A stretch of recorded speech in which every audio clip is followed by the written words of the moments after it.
What if one night could destroy everything? 7 years of marriage, trust, routines, the warmth of home. But what if, in a single moment, your reality starts to crack? Subtle details, strange phrases, a phone that suddenly became more important to her than you. A regular evening turns into the first fracture, and then an avalanche. He just wanted to know the truth, but when it was revealed, it became clear there was no way back. Hello, my friend. I'm so glad you stopped by my channel. If it's your first time here, don't forget to subscribe and like this video, as every like truly inspires me.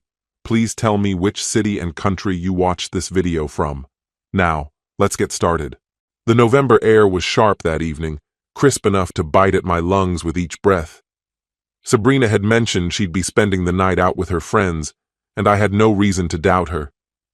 Left alone in the quiet house, I nursed a beer, flipping mindlessly through the television channels, the moving images barely registering in my mind. 7 years of marriage had made me intimately familiar with her routines, the little things, the unconscious habits that defined her. But something felt off that night.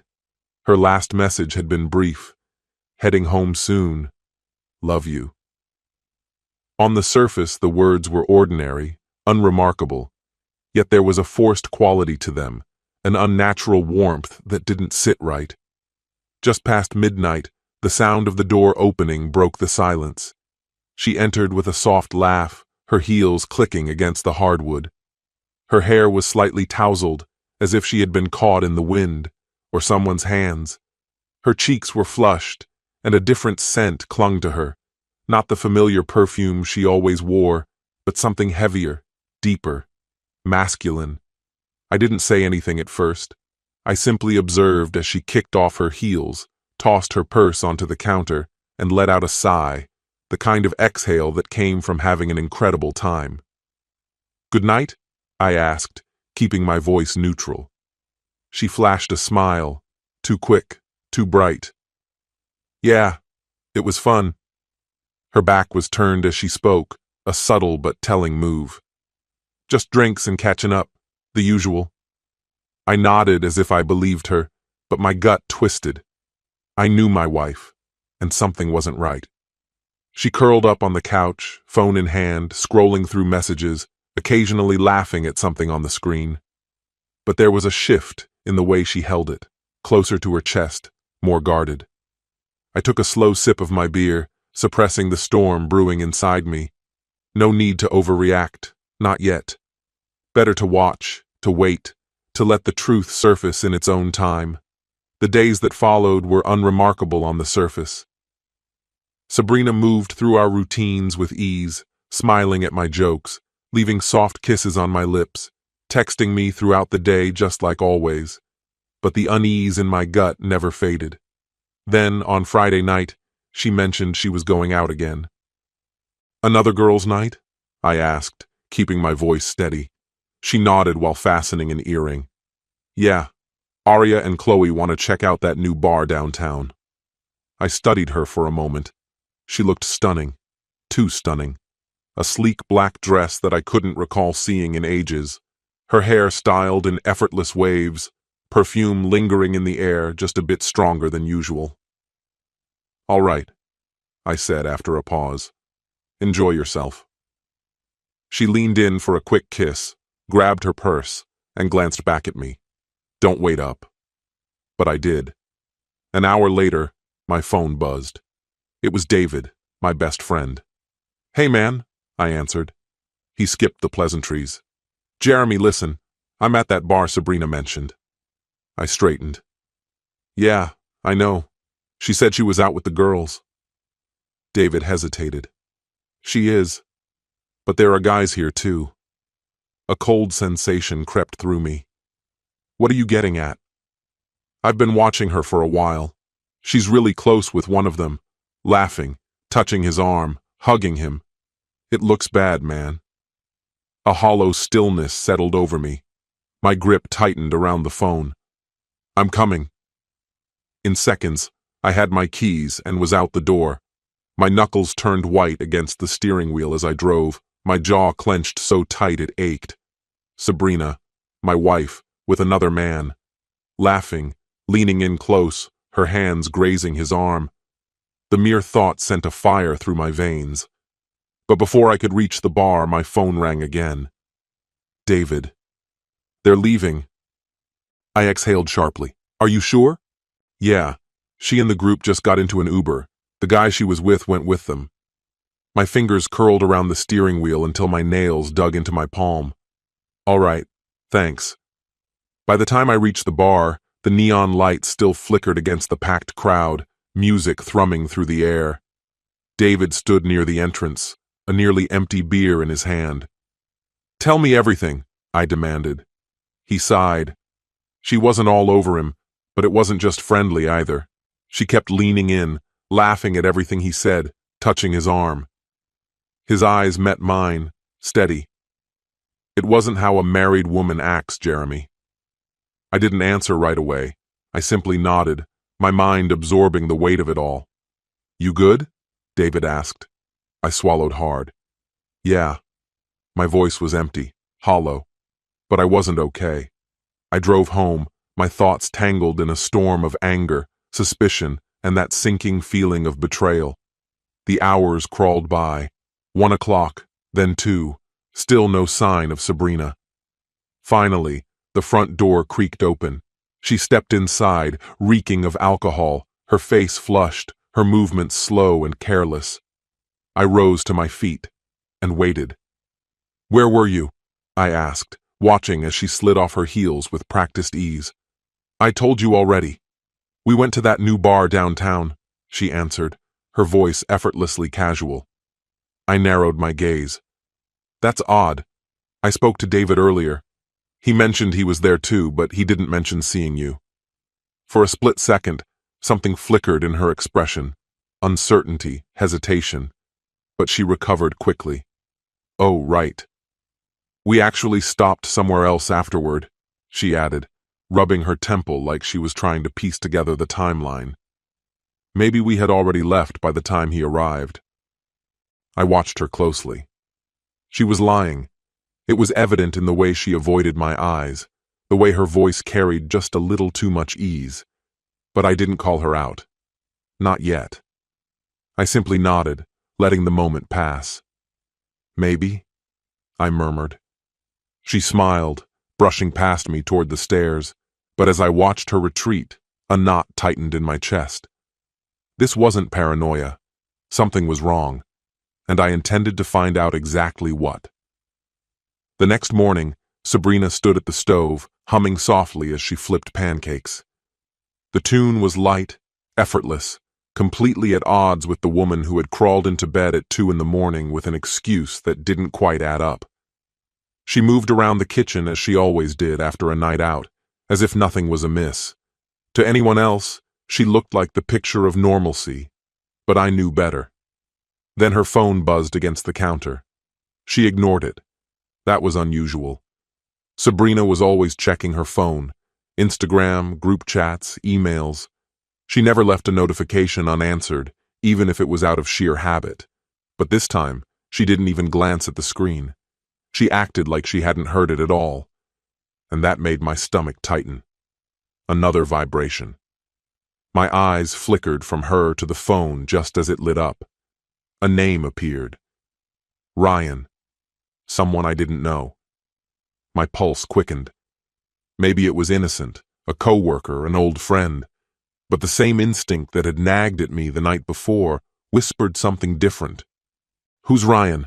I asked, my voice deliberately light as I nodded toward the phone. She barely looked up from the stove. Oh, just a guy from work. Marketing team. We were going over a campaign last week. Smooth. Too smooth. I nodded as if I accepted the explanation, but something about it didn't fit. Sabrina wasn't in marketing. She worked in finance. What campaign? Her phone buzzed again. I caught the slightest shift in her demeanor, the way her grip tightened around the spatula, the brief press of her lips together. A flicker of tension. She was hiding something. But she didn't reach for the phone. Instead, she carried on as if nothing was wrong, kissing me on the cheek before heading upstairs to shower, playing her role flawlessly. I waited until the water started running. Then, heart pounding, I picked up her phone. We never kept secrets. We knew each other's passcodes. There was no hesitation as I unlocked it. And in an instant, my world collapsed. Last night was perfect. I can still taste you.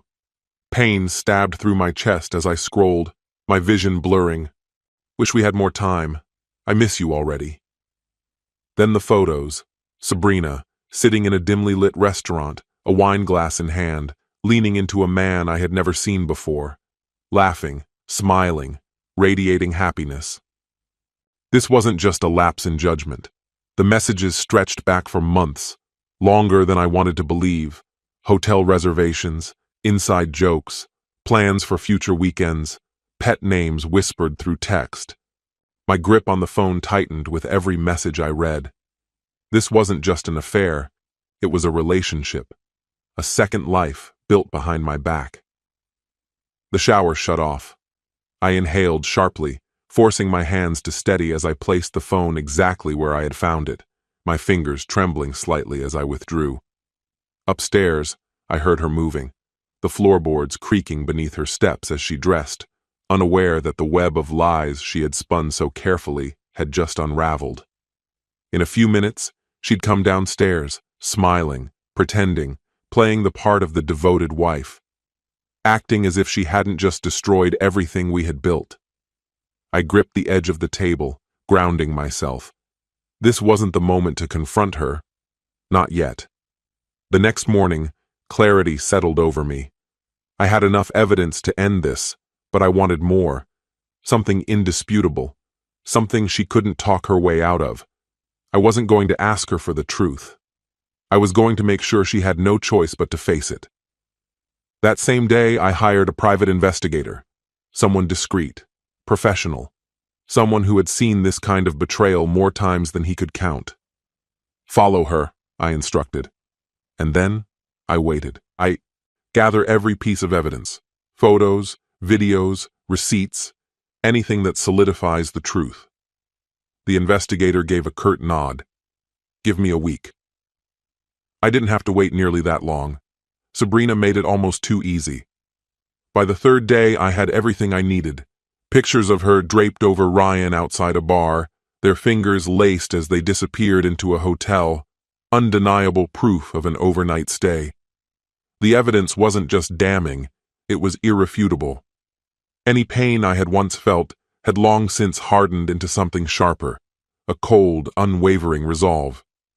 That same afternoon, I sat across from my lawyer. I laid out the evidence, each incriminating detail laid bare. My voice remained steady, devoid of hesitation. I wanted a divorce, on my terms. The house was mine, purchased before the marriage, placing it safely beyond her reach. With the right legal strategy, she wouldn't get a cent from me. My lawyer assured me there was nothing to fear. The paperwork was filed, the process set in motion. The only thing left to do was erase her from my life completely. That evening, Sabrina made her usual exit.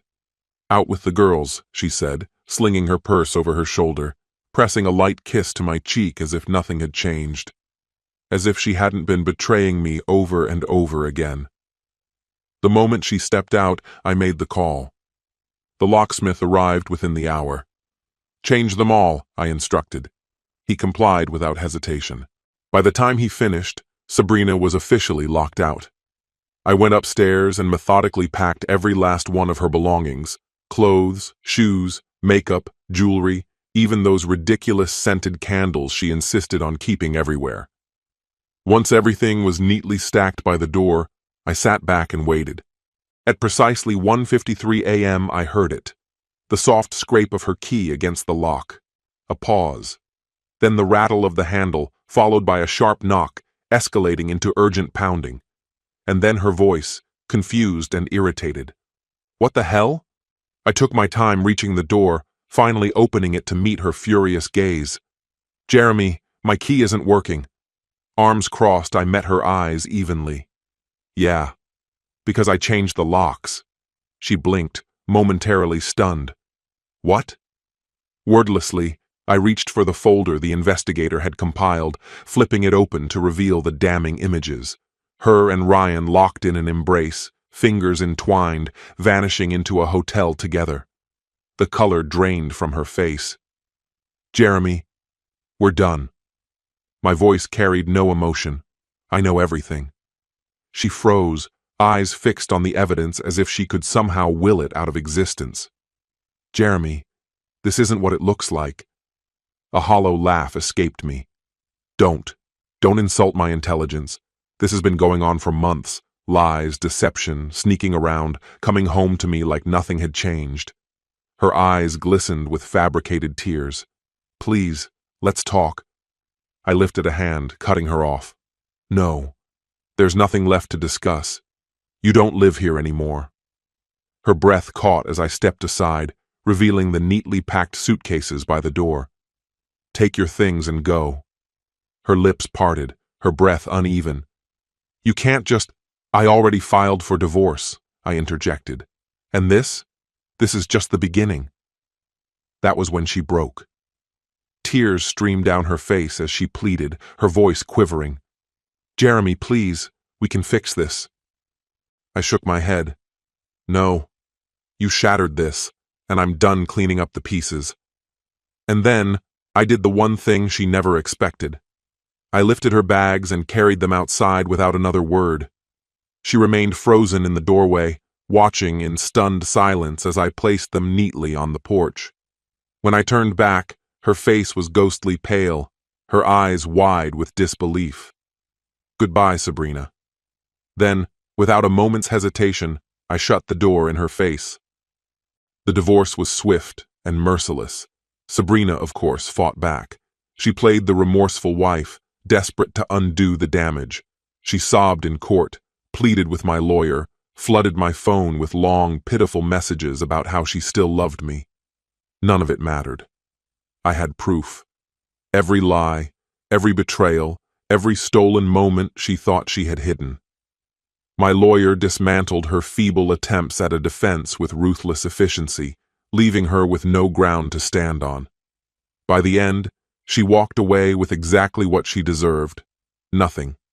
The house, mine, the savings, untouched by her hands. And Ryan? She moved in with him almost immediately, as if he was truly worth the destruction of 7 years of marriage. But their relationship barely lasted 4 months. One day, without warning, he left her. No explanations, no drawn-out goodbyes, just gone. As for me, I never wasted another second mourning a life that had never truly been real. The house, the place where I had once built dreams, where I had spent sleepless nights waiting for her to return, became nothing more than a monument to deception and wasted love. So I sold it and left the city, eager for a fresh start. For the first time in years, I felt unburdened. The weight of betrayal no longer lingered, no longer whispered doubts into my mind in the quiet hours of the night. I no longer lay awake wondering where she was, who she was with, what new lie she would tell next. It was over, and damn, it felt good. This story has come to an end. Betrayal is a blow that changes a person forever. Trust, built over years, can shatter in an instant. But it's important to remember, pain is temporary, and truth sets you free. This story is not just about infidelity. It's a lesson in self-respect and boundaries. No one is obligated to endure lies and manipulation. Sometimes the strongest decision is not to fight for the past, but to choose yourself and move forward. Love should be genuine, and relationships should be honest. And if someone doesn't value that, they don't deserve to stay in your life. What's your opinion? Share it in the comments, my friend. And if you like this story, check out other exciting videos on my channel. I'll say goodbye until the next video. See you.